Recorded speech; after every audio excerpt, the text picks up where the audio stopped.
you're all for the requirement of a warrant to support a constitutional search or seizure in the absence of a generally recognized exception to the warrant requirement. Is that correct? Yes.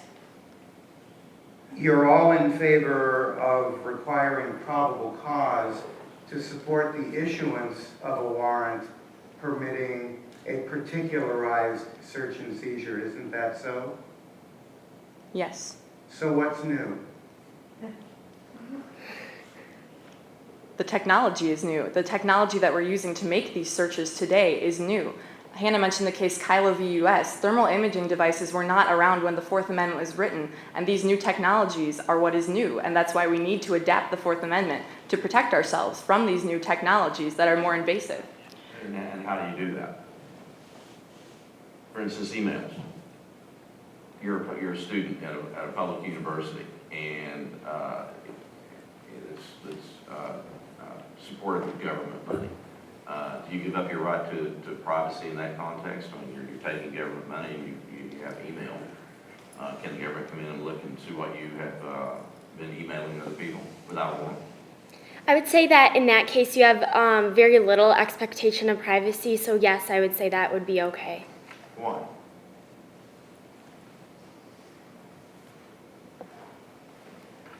Well, I think that you would have no expectation of privacy because since the government... I'm sorry, did you say less expectation?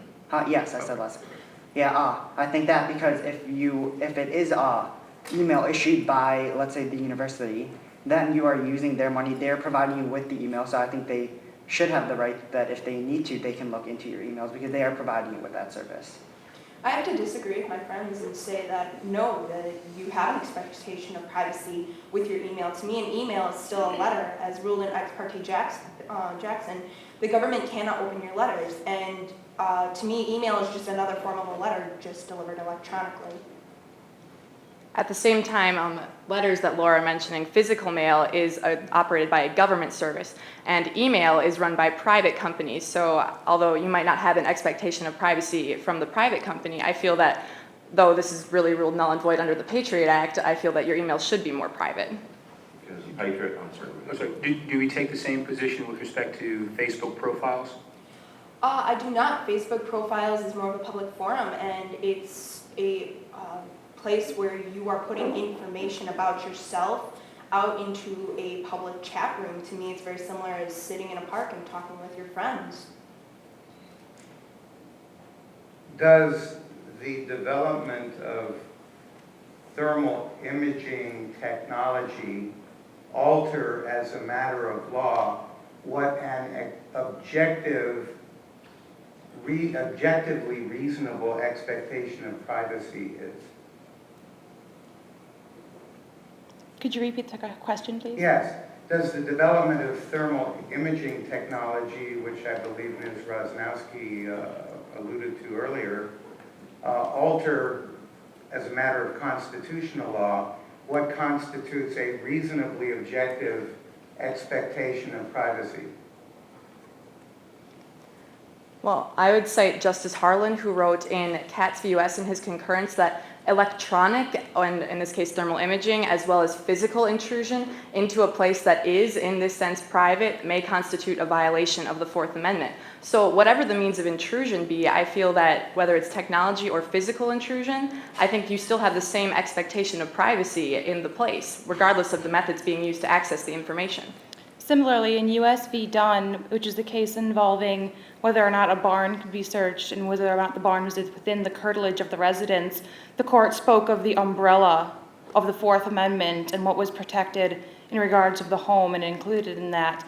And in terms of thermal imaging, the question arises, is what leaves your house able to be searched without a warrant, or is that still part of your home and your residence and therefore your privacy? So a search of a barn via thermal imaging technology constitutes a search in the constitutional sense. Is that so? Yes. All right. If that's so, is the issuance of a warrant required before that thermal imaging technology can be used to engage in the search.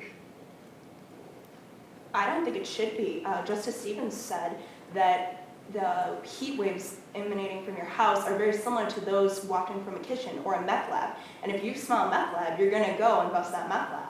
So to me, it's very similar.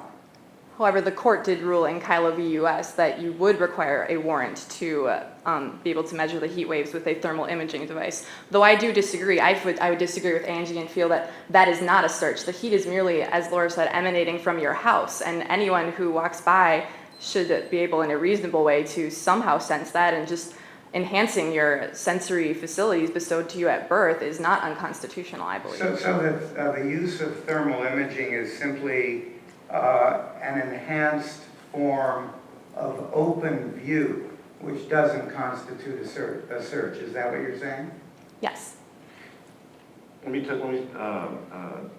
change context.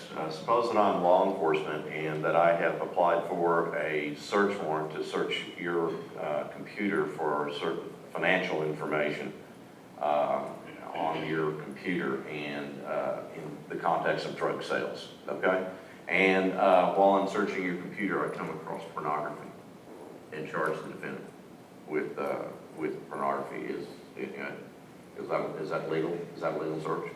I think that that situation would fall under the doctrine of inevitable discovery as established in Nix v. Williams. And because you were searching the computer for specific files, if you found something else illegal, there's no reason that you shouldn't be able to prosecute the person under that as well.